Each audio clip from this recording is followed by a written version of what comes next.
আসসালামু আলাইকুম।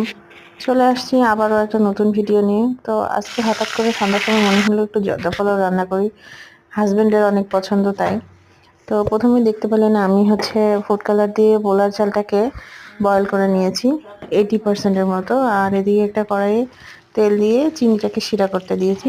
আর শিরা করার জন্য সেখানে আমি ছোট এলাচ, তেজপাতা, দারুচিনি দিয়ে দিয়েছি। এদিকে আমার শিরাটা প্রায় হয়ে আসছে।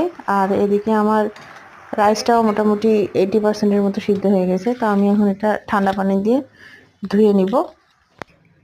তো দেখতে পাচ্ছেন আমার রাইসটা ধোয়া হয়ে গেছে। এখন আমি রাইসটা চিনি শিরা দিয়ে দিয়েছি। এখন কিছুক্ষণ নাড়াচাড়ার পরে জাস্ট পানিটা হালকা শুকিয়ে আসলে বা আঠা আঠা হয়ে গেলে আমি বন্ধ করে দেব। তো দেখতে পাচ্ছেন হয়ে গেছে। আমি অলরেডি নামিয়ে নিয়েছি গরম গরম। এর মধ্যে আমি ঘি একটু ইউজ করছি।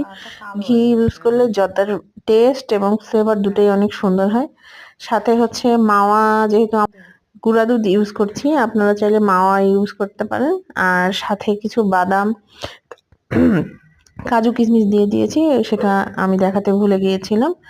আর মোরব্বা অ্যাড করছি আর কিছু ছোট মিষ্টি দিয়ে। তো এটা আজকে আমার রেসিপি। আপনারা চাইলে ফুল ভিডিও আমার চ্যানেলে দেওয়া আছে, আপনারা গিয়ে দেখে আসতে পারেন।